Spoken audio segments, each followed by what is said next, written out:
Olá, pessoal. É um prazer, né, estar aqui nesse evento, nessa reunião, nessa 73ª reunião anual da SBPC, representando a Universidade Federal de Pernambuco. Trouxemos para vocês, né, essa palestra intitulada Enfrentamento da Pandemia da Covid-19, ampliação da testagem no estado de Pernambuco e avaliação de novos biomarcadores e alternativas terapêuticas. Meu nome é Michele Pereira, né, sou professora da Universidade Federal de Pernambuco, pesquisadora do Núcleo de Pesquisa em Inovação Terapêutica, e eu e a professora Maíra Galdino coordenamos nessa ação da ampliação da testagem em algumas pesquisas que estão em andamento que trouxemos para vocês. Fazemos parte também da Associação Brasileira de Ciências Farmacêuticas, a BCF.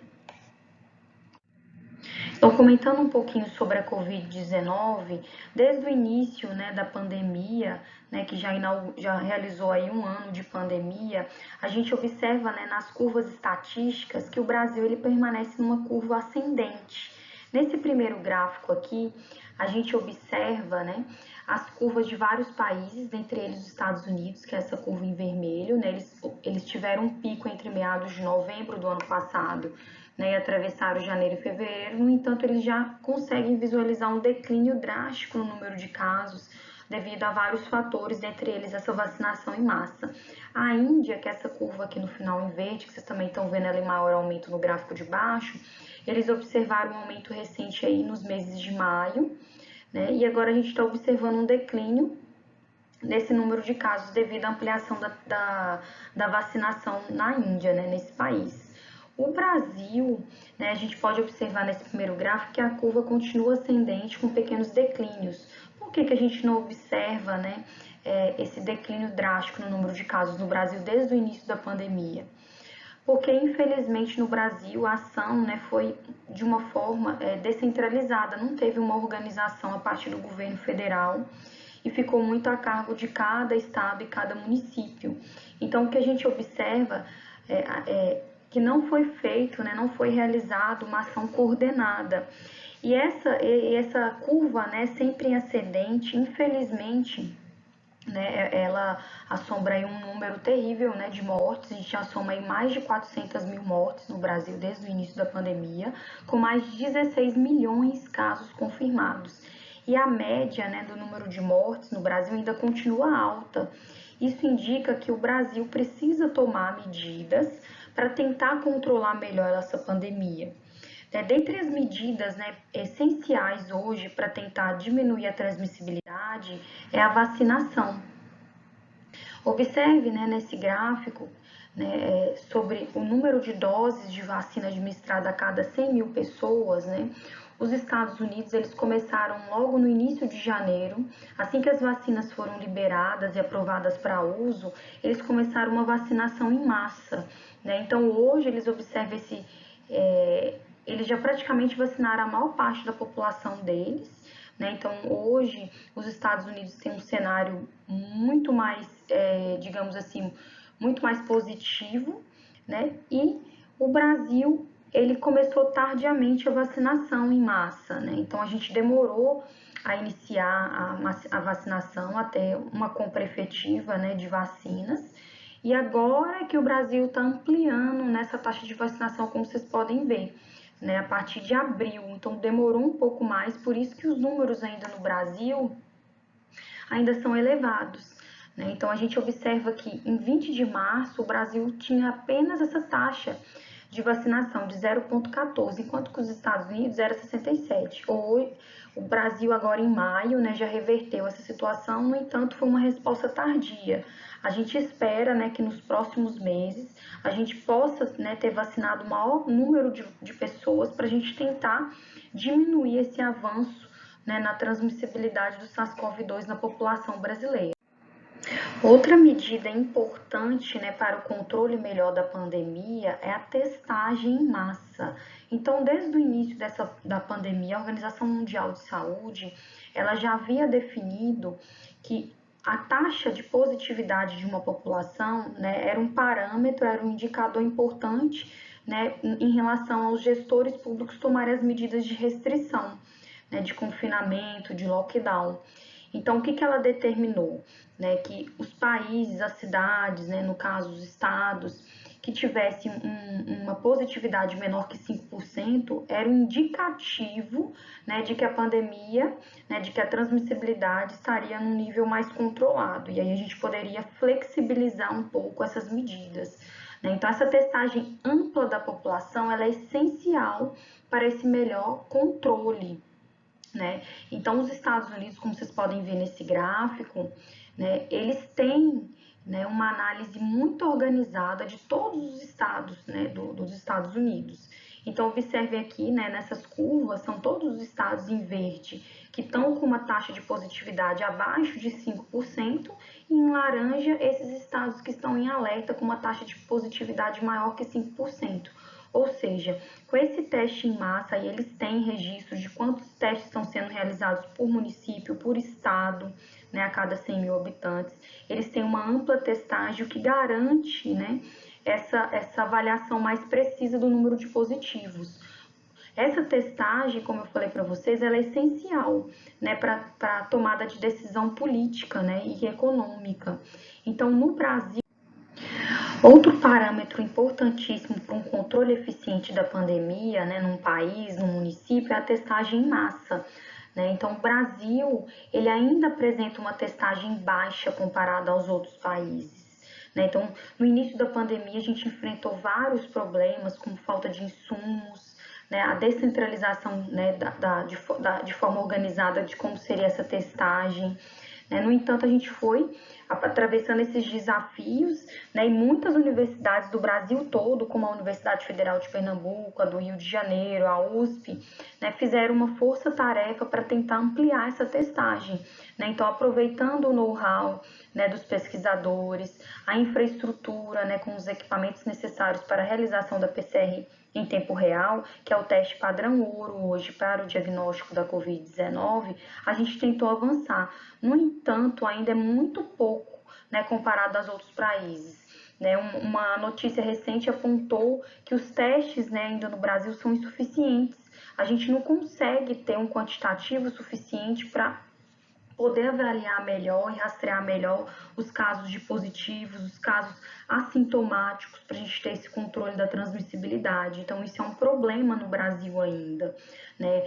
Hoje, né, comparado a outros países, saiu uma reportagem publicada, inclusive no Awarding Date, né, e na CNN, que a taxa de testagem no Brasil é comparada à Zâmbia, né, um país africano, e aparece na 88ª posição no ranking de 111 países. Né? E esses dados não são muito divulgados. A gente observou que nos países que tem essa testagem em massa, o cenário é outro hoje, a pandemia está mais controlada. Né? Então, a gente hoje ainda está atrás de países da Índia, da América do Sul. Né? E a maioria, né, da porcentagem de positivos ainda ultrapassa 30% no Brasil, na maioria dos estados. Isso é um indicativo que ou a gente está testando pouco, ou que a gente testa ainda apenas os sintomáticos positivos, assim, aqueles que têm um grau de sintomas com gravidade, com síndrome respiratória aguda. Se a gente estivesse testando em massa, ou seja, testando tanto sintomáticos quanto assintomáticos, né, os contactantes, né, da população como um todo, a gente poderia ter uma porcentagem menor e aí sim tomar medidas de forma precoce em relação a lockdown, em relação à liberação e flexibilização de medidas. Então, o apoio das universidades foi essencial para a gente conseguir alavancar, no entanto, ainda foi insuficiente, né, devido a essa baixa, né, testagem como um todo. Então, o Brasil, né, ele ainda testa muito pouco comparado aos outros países, mas se não fosse o apoio das universidades públicas, né, para tentar intensificar essa testagem em massa, o Brasil estaria talvez em um pior cenário, infelizmente. Então, eu trouxe para vocês hoje, né, a experiência da Universidade Federal de Pernambuco. Então, ela, né, desde o início da pandemia, assim como outras universidades federais, como eu comentei com vocês, tentaram, né, implementar o diagnóstico, né, da Covid-19 por PCR em tempo real. Então, a gente sabe que as universidades federais, as públicas, elas têm equipamentos, né, elas têm uma infraestrutura boa, né, e tem também profissional qualificado. Né? Então, no caso do Núcleo de Pesquisa e Inovação Terapêutica, que vocês estão vendo aqui nessa foto, né, que se localiza lá no campus Recife, em Pernambuco, ele é um centro, ele é um núcleo, né, que no início da pandemia foi demandado, né, pelos gestores públicos para tentar auxiliar o LACEN, que é o Laboratório Central, né, daqui do estado, na testagem. Então, no início, a gente enfrentou vários desafios, né, para tentar implementar. A gente teve que alterar a infraestrutura do laboratório, né, atendendo as normas, né, da Anvisa, da Agência Nacional de Vigilância Sanitária, né, todas as normas preconizadas. A gente teve que passar por certificação laboratorial, certificação interlaboratorial, né, entre os exames.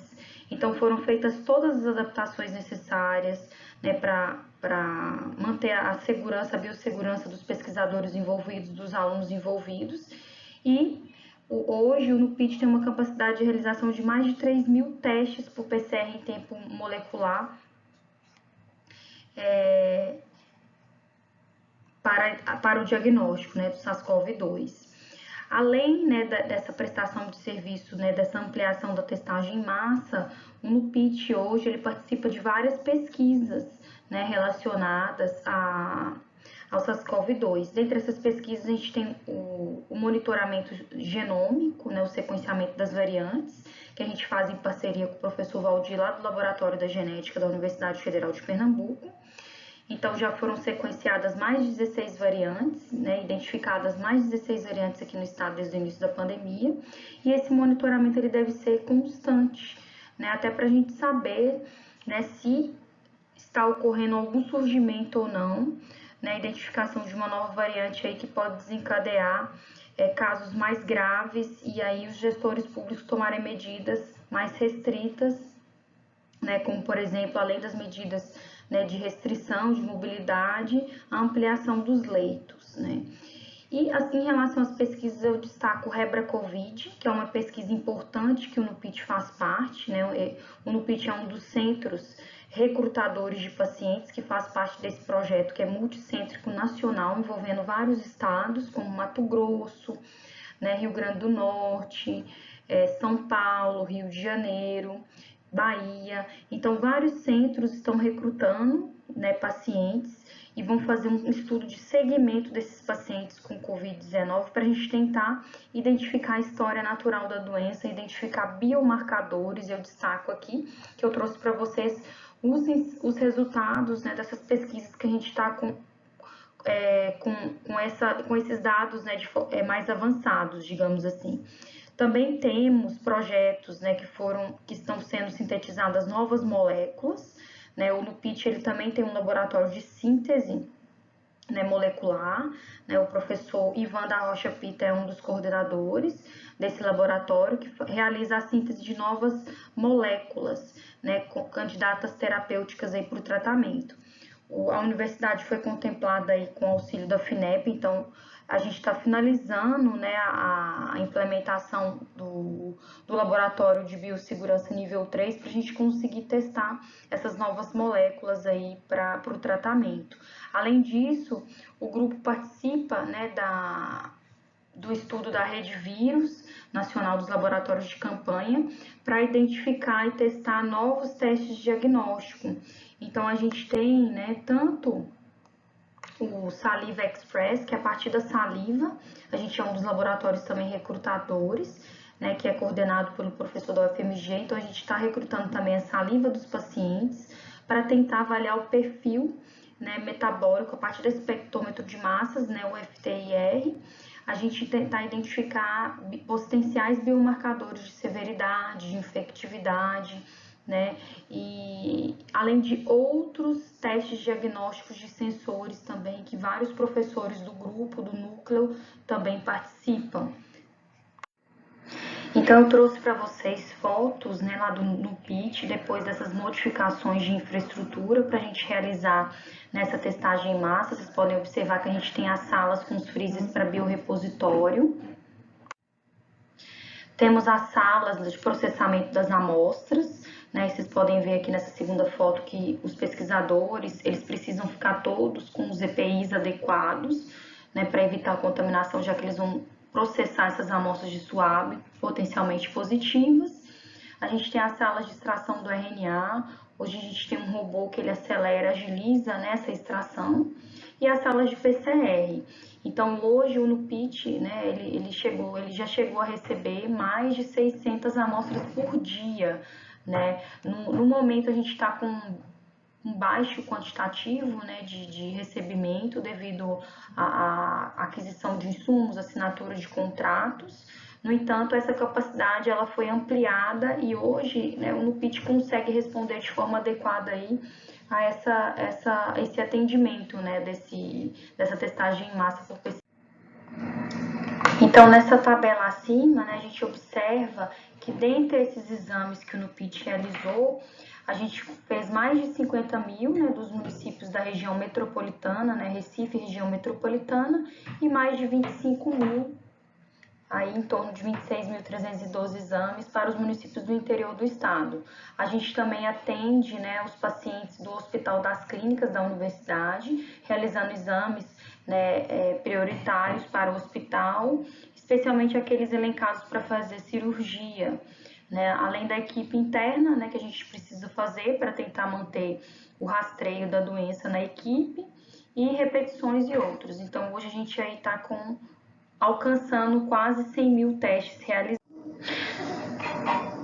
Aqui a gente tem um mapa, né, de todos os municípios que foram atendidos pela testagem que a gente realizou, né, alguns municípios aí com uma endemia maior.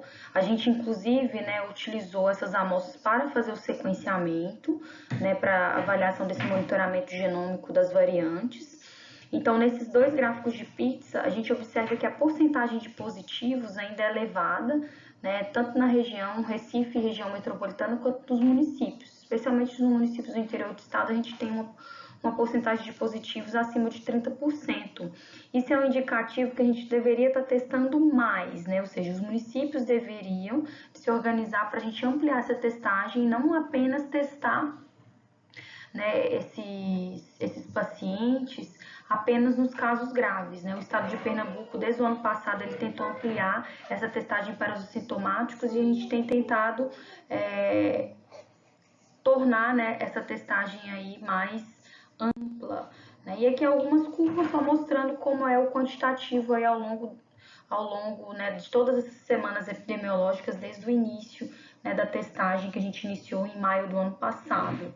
Né? Então, tem meses que a gente tem uma porcentagem mais positiva e outros não, e é um direcionamento aí para os gestores públicos para tomada de decisão, né, política e de econômica, de restrição de mobilidade. Hoje o NUPIT ele conta, né, com um biorepositório de mais de 30 mil amostras, né? Então hoje a gente tem tanto amostras de RNA provenientes, né, da extração do SUAB, né, amostras de sangue, né, que como eu comentei com vocês, a gente também está fazendo esse biorepositório de sangue para identificação de biomarcadores, imunofenotipagem que eu vou mostrar para vocês, e a saliva. Então, esse biorepositório, né, ele poderá fornecer amostras aí para pesquisa de vários grupos, né, não só em Pernambuco, mas em todo o Brasil. Então, a gente vai tentar avaliar, né, os biomarcadores, fazer esse estudo, né, de biomarcador de severidade, de dano pulmonar. A gente vai avaliar, né, a gente tem avaliado a imunofenotipagem, as células do sistema imune, né, que estão alteradas a partir desse segmento. Né, vão ser feitos estudos de RNA-seq, né, do perfil de RNA dessas amostras, para a gente ter uma ideia. Então, é uma série de pesquisas, né, que estão em andamento, não só no NUPIT, mas no Brasil como um todo. Das dosagens de citocina, a gente já iniciou, né, no nosso banco. Hoje a gente já está com quase 200 amostras com segmento, certo? Então, a gente está caminhando aí para as primeiras análises. A gente já fez de algumas citocinas clássicas e fez também das galectinas, como eu vou explicar, né, por ELISA. E a imunofenotipagem, né, por citometria de fluxo. A gente tem feito pelo FACS área 2, que a gente tem, né, a partir do sangue total desses pacientes, a gente tem marcado as principais populações, né, incluindo linfócitos T, CD4, CD8, linfócitos T, né, linfócitos B e natural killer, que eu vou mostrar pra... Mas em relação a essa perda de paladar e olfato, né, essa nossa amostragem apresentou em torno de 44,18% para perda de olfato e 40,7% perda de paladar, que são sintomas aí bem clássicos, né, relacionados à COVID. Vale destacar que esse grupo de pacientes de 86, né, são pacientes com sintomas leves a moderados, né? Então não são pacientes com sintomas graves. Os de sintomas graves, a gente teve uma certa dificuldade de coletar, né, de ter acesso a esses pacientes. No entanto, a gente está já com um N de 40 e poucos, que a gente já iniciou as análises também. No caso dos negativos, que apresentam alguns sintomas, né, a gente tem 93, a média de idade é 38,2, e em relação aos sinais e sintomas, comorbidades quase eles não apresentam, sinais e sintomas, o mais comum foi tosse seca, né? A febre foi uma menor porcentagem, 18,27%, e em relação à perda do olfato e à perda do paladar, muito pouco, 5% e 8% respectivamente. Então, esse grupo de negativos que foram coletados, né, juntamente com os positivos, né, depois do teste que a gente detectou positivo, esses pacientes eram negativos, no entanto, sintomáticos. Então, quando a gente avaliou a primeira quimiocina, né, a primeira biomolécula que a gente avaliou, que eu trouxe para vocês hoje, é a galectina 9, né, que a gente optou por partir inicialmente por essas citocinas menos comuns, para a gente ter uma ideia, né, de como seria. Como a galectina 9 é uma galectina aí muito importante, tem sido associada a severidade de outras patologias, como a gente vai falar, a gente observa aqui nesse gráfico que os pacientes SARS-CoV-2 positivo têm uma mediana, né, nos níveis séricos de GAL9 muito maior, né, comparada aos negativos sintomáticos e aos controles saudáveis, que a gente também fez uma análise preliminar. Então, essa diferença entre SARS-CoV positivo e negativo foi significativa, assim como em relação aos controles, né? Então, o que a gente observa é que os pacientes sabidamente positivos têm os níveis maiores. Essa quantidade de GAL9, a gente tentou avaliar a correlação com a idade, mas a gente não encontrou significância, foi próximo, talvez com o aumento do N a gente consiga, né? Pacientes geralmente com uma idade maior tendem a ter maiores níveis, e no segmento que a gente fez, né, a gente observa que se mantém alto, né, até 14 dias após os sintomas, que é a fase aguda, e depois a fase crônica, esses níveis começam a reduzir. Isso é muito interessante e a gente pretende dosar nos pacientes graves para saber se os níveis ainda são maiores, para a gente tentar identificar, né, a questão dessa sensibilidade para a gravidade da doença, mas em relação à positividade, a gente observa aqui claramente que a mediana dos níveis séricos de GAL9 são maiores comparadas aos negativos, né? Quando a gente fez as análises relacionadas aos efeitos, aos sintomas, os sintomas que deram, né, significância foi febre, né? Pacientes com febre tinham níveis mais elevados, dor de garganta, que não foi significativo, teve uma tendência, e tosse, né? Tosse foi significativo também. Perda de olfato e perda de paladar também. Os outros sintomas, né, hipertensão, náusea, vômito, esses outros sintomas a gente não encontrou diferença significativa, mas interessante que perda de olfato e paladar, que é bem característico, né, esses níveis de GAL9 parecem ser maiores nesses pacientes. Então, o mecanismo disso é interessante até para ser investigado, né? Em relação ao nível do CT, que é o ciclo threshold, né, que a gente detecta na PCR, que tem que a gente pode inferir inclusive carga viral, a gente não encontrou diferença significativa. Então, esses dados são bastante promissores relacionados à galectina 9. A gente está correndo para fechar os dados, até para saber quem é que produz essas galectinas. Então, a gente já está fazendo as imunofenotipagens para identificar a principal população de células que a produz. Né? A gente sabe hoje que as células do sistema imune pode produzir GAL9, células do microambiente tecidual, células endoteliais. Né? Então, todas as células praticamente podem produzir, liberar e secretar essa GAL9. Né, estudos recentes mostram que o aumento dela está associado à severidade de várias doenças, já foi comprovado para alguns tipos tumorais, aterosclerose, doenças autoimunes, né, doenças renais, dermatite e infecções virais. Saiu um estudo há pouco tempo, né, avaliando a galectina com um potencial marcador aí da síndrome respiratória aguda da Covid. Na H9 a gente sabe que ela é uma lectina, que tem esse domínio de ligação aos carboidratos, né, o beta-galactosídeo, e tem esse papel imunológico em várias infecções, né, esse papel imunomodulatório, mediante essa interação, essa ação entre patógeno e hospedeiro. E esse estudo recente, né, que foi publicado, ele mostrou que a detecção de GAL9, assim como na nossa amostra, ela consegue diferenciar os pacientes com ela consegue detectar nesses pacientes positivos com mais de 90% de especificidade e sensibilidade. Então, realmente pode ser um biomarcador aí em potencial. Além disso, nesse estudo, eles observaram essa associação, né, essa correlação positiva, na realidade, da HL9 com várias citocinas e quimiocinas pró-inflamatórias, que a gente sabe, né, que esse storm, essa tempestade de citocinas, esse microambiente pró-inflamatório é responsável pelos casos graves, né, de dano pulmonar.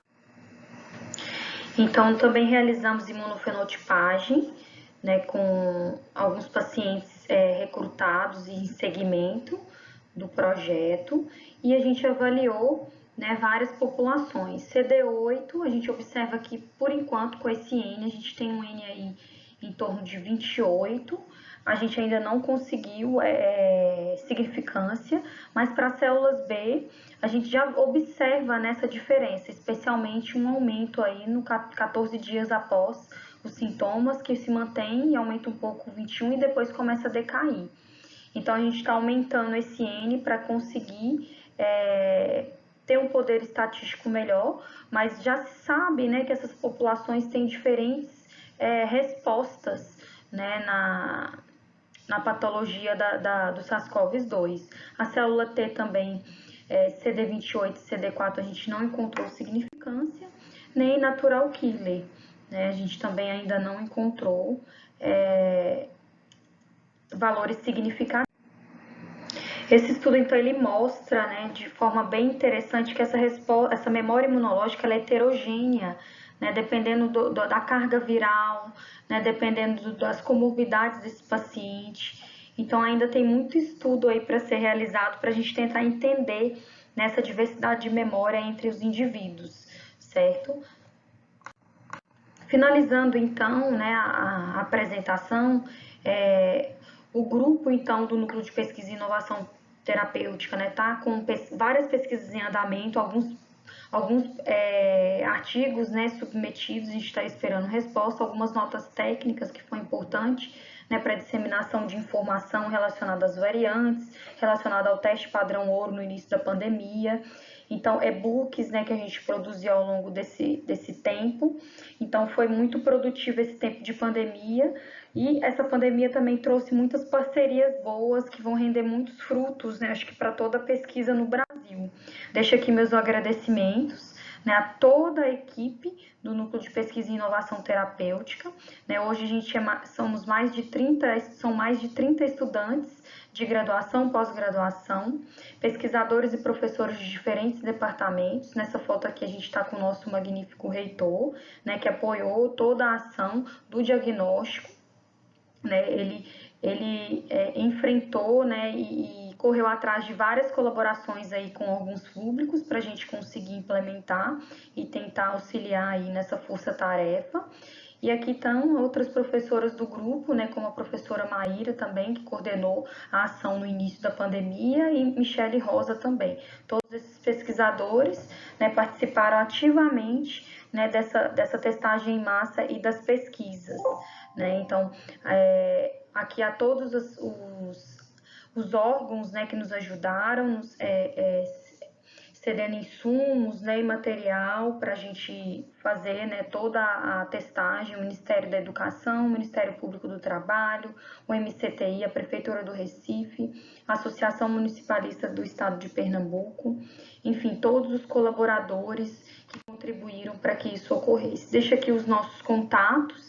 Né? Então, tanto eu quanto a professora Maíra estamos disponíveis para colaborações com esse biorepositório que a gente está organizando, né? Então, para tudo isso. Então, é isso, pessoal. Muito obrigada e ótima reunião para vocês aí com os próximos palestrantes. Até! Deixo o meu agradecimento também ao convite, né, dos organizadores desse evento super importante aí para divulgar todas as ações relacionadas à ciência, né? Agora mais do que nunca precisa valorizar a ciência realizada no Brasil, os pesquisadores, os estudantes das universidades públicas que tanto fazem, né, muitas vezes com pouco recurso para a gente tentar avançar aí e auxiliar a sociedade nas suas demandas, né? Então, um grande abraço, pessoal.